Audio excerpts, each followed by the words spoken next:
Comentario 1 Tesalonicenses capítulo 1 al 5. Bosquejo sugerido de 1 Tesalonicenses. Personal, damos gracias haciendo memoria. Capítulo 1 al 3. Como nació la iglesia. Capítulo 1. Un grupo elegido. Capítulo 1 versículo 1 al 5. Un grupo ejemplar. Capítulo 1 versículo 6 al 7. Un grupo entusiasta. Capítulo 1, versículo 8, un grupo expectante. Capítulo 1, versículo 1 y 9, versículo 9 y 10. Cómo se nutrió la iglesia, capítulo 2. Una mayordomía fiel, capítulo 2, versículo 1 al 6. Una madre gentil, capítulo 2, versículos 7 y 8. Un padre preocupado, capítulo 2, versículo 9 al 16. Un hermano cariñoso, capítulo 2, versículo 14 al 20. Cómo se estableció la iglesia, capítulo 3. Mediante la palabra, capítulo 3, versículo 1 al 5. Mediante la oración, capítulo 3, versículo 6 al 13. Práctica, os rogamos, capítulo 4 y 5. Andar en santidad, capítulo 4, versículo 1 al 8. Andar en amor, capítulo 4, versículo 9 y 10. Andar en honradez, capítulo 4, versículo 11 y 12. Andar en esperanza, capítulo 4, versículo 13 al 18. Andar en luz, capítulo 5, versículo 1 al 11. Andar en gratitud, capítulo 5, versículo 12 y 13. Andar en obediencia, capítulo 5, versículo 14 al 28. Cada capítulo de esta epístola termina con una referencia a la segunda venida de Cristo. Pablo la relaciona la salvación, capítulo 1, versículos 9 y 10. Al servicio, capítulo 2, versículos 19 y 20. A la estabilidad, capítulo 3, versículo 13. A la tristeza, capítulo 4, versículo 18. Y a la santificación, capítulo 5, versículo 23. Notas preliminares a la epístola de los tesalonicenses.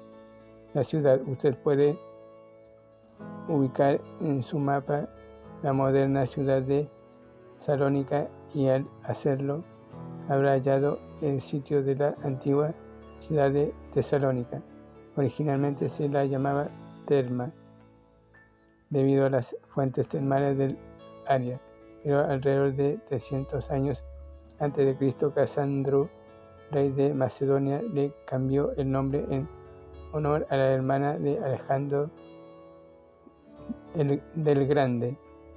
Era una ciudad libre con su propio gobierno y también la capital de Macedonia. Tesalónica se erguía en la importante Vía Ignacia, la más importante carretera romana. La iglesia, el registro se halla en Hechos capítulo 17, versículo 1 al 15. Pablo, Silas y Timoteo salieron de Filipos y viajaron 50 kilómetros hacia Anfípolis, luego 40 kilómetros más hasta Apolonia. Es interesante notar que no se realizó ningún ministerio en ninguna de esas ciudades.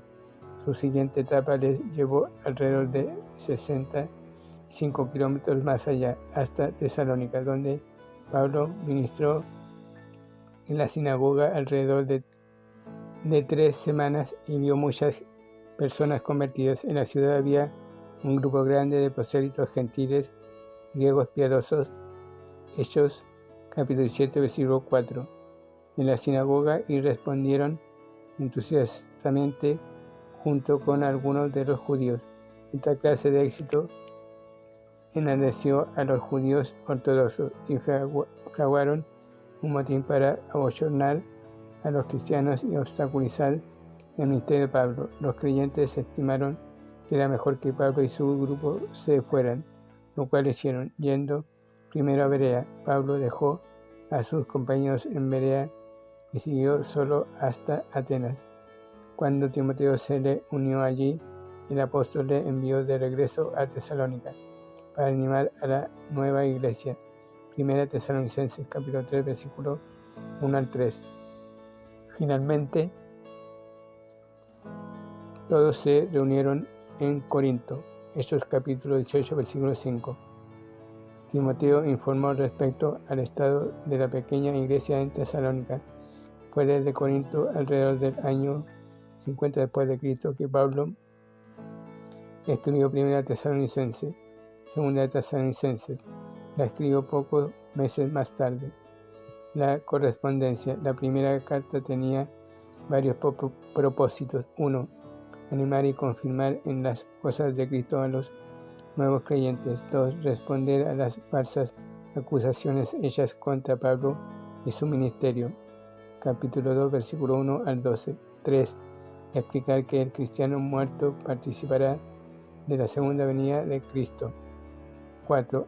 Advertir a los cristianos en contra de la inmoralidad pagana. Capítulo 4, versículo 4. 5. Recordar a los miembros de la iglesia que honren y sigan a sus líderes espirituales.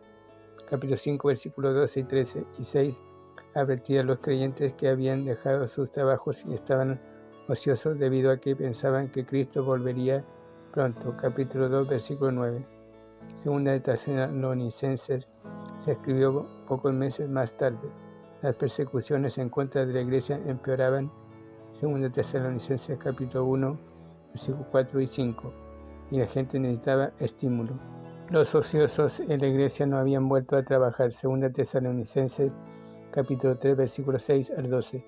Para empeorar más las cosas, la gente estaba confundida respecto al día del Señor, la gran tribulación, pensando que ya estaba atravesándola. Es posible que la iglesia hubiera recibido una epístola falsa que decía ser de Pablo, capítulo 2, versículos 1 al 3, y que enseñaba que el día del Señor ya había empezado. Note la frase el día del Señor. En 2 Tesalonicenses capítulo 2, versículo 2 se refiere al periodo de la gran tribulación sobre la tierra que sigue al arrebatamiento de la iglesia. Pablo escribió 2 Tesalonicenses para 1. Animar a la iglesia a perseverar a pesar de las pruebas. 2. Explicar los sucesos que conducirían al día del Señor. 3. Advertir a los entrometidos que volvieran a sus trabajos. Nótese que en 2 Tesalonicenses capítulo 3, versículos 17 al 18, Pablo da su marca característica, de modo que la gente pudiera detectar fácilmente el futuro cualquiera carta falsificada. Tenga presente que 1 Tesalonicenses analiza el arrebatamiento, o sea, la venida de Cristo en el aire por la iglesia, en tanto que 2 Tesalonicenses se refiere a la revelación, o sea, a la venida de Cristo con la iglesia a la tierra, para derrotar a sus enemigos y establecer su reino.